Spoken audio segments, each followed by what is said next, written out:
আজকের বৈধতা, অবৈধতা, সত্যতা এই শব্দগুলি কোনখানে প্রয়োগ করা যায় লজিকে তা দেখা যায়। প্রত্যেক জিনিসের আকার আর উপাদান দুটোই আছে, চিন্তারও সেরকম আকার আর উপাদান উভয়ই আছে। আমরা যে বিষয় নিয়ে চিন্তা করি তা হলো চিন্তার উপাদান, বিষয়টিকে যেভাবে আমরা চিন্তা করি তা হলো চিন্তার আকার। ধারণার সঙ্গে চিন্তার সঙ্গতিকেই বলা হয় বৈধতা।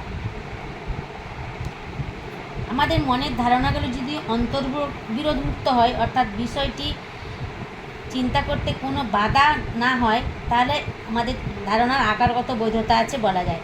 যেমন সোনার পাহাড়, তাসের কেল্লা, এগুলো আমরা চিন্তা করতে গেলে কোনো মনের মধ্যে অন্তর্বিরোধ দেখা যায় না। কিন্তু যেসব ধারণাগুলো চিন্তা করাই যায় না, যেসব ধারণাগুলো বিরোধমুক্ত নয়, সেই সব ধারণাগুলির আকারগত বৈধতা নেয়, অর্থাৎ সেগুলি হচ্ছে অবৈধ। যেমন গোলাকৃতির চতুষ্কোণ।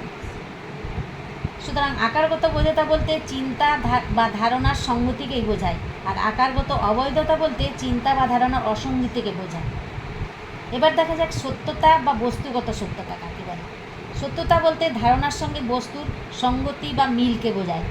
কোনো বস্তু বা বিষয়ের স্বরূপ যেমন, তাকেও যদি সেভাবে চিন্তা করে আমরা বাস্তবে সেভাবেই তার অস্তিত্ব দেখি, তবে তাকে বলা হবে সত্যজ্ঞান বা সত্যতা।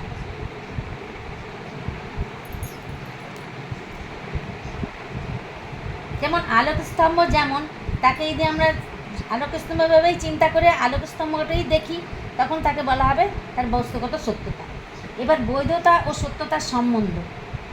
যুক্তি বা অনুমান সম্বন্ধেও বৈধতা ও সত্যতা, বস্তুগত সত্যতার পার্থক্য প্রয়োগ করা হয়।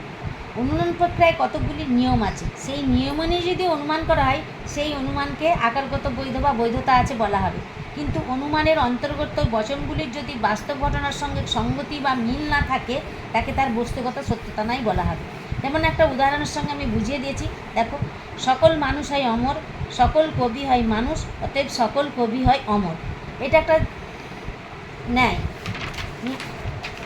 এই ন্যায় অনুমানটির আকারগত বৈধতা আছে, যেহেতু অনুমানটির সিদ্ধান্ত যুক্তির নিয়ম অনুযায়ী ন্যায়সঙ্গতভাবে নিশ্চিত হয়েছে। কিন্তু অনুমানটির বস্তুগত সত্যতা নেই। সিদ্ধান্ত বচনের সঙ্গে বাস্তব ঘটনার কোনো মিল নাই, কারণ কবিরা অমর নয়। আবার একটা আমি উদাহরণ দিচ্ছি, দেখো, সকল কবি হয় মরণশীল, সকল কবি হয় মানুষ, অতএব সকল মানুষ হয় মরণশীল, সকল কবি হয় মানুষ, অতএব সকল কবি হয় মরণশীল। যুক্তির আকারগত বৈধতা ও বস্তুগত সত্যতা দুই আছে, কেননা সিদ্ধান্ত যুক্তি বাক্যগুলি থেকে ন্যায়সঙ্গতভাবে নিশ্চিত হয়েছে এবং যুক্তির অন্তর্গত যে বাক্যগুলি তা বাস্তবের সঙ্গে মিল আছে। সুতরাং বলা হয় যুক্তি বৈধ বা অবৈধ হতে পারে, সত্যতা বা অসত্যতা যুক্তির অন্তর্গত বাক্য বা বচনগুলির ক্ষেত্রে প্রযোজ্য। যুক্তির অন্তর্গত বচনগুলির ক্ষেত্রে বৈধতা বা অবৈধতা কথা দুটি প্রযোজ্য নয়। বৈধ যুক্তির অন্তর্গত সবকটি বাক্যই সত্য হতে পারে, বৈধ যুক্তির অন্তর্গত সবকটি বাক্যই মিথ্যা হতে পারে, আবার অবৈধ যুক্তির অন্তর্গত সবকটি বাক্য সত্য হতে পারে। আমার এই ভিডিওটি সাবস্ক্রাইব করবে, আমি পরে এইগুলো আবার উদাহরণের সাহায্যে ভালোভাবে বুঝিয়ে দেব।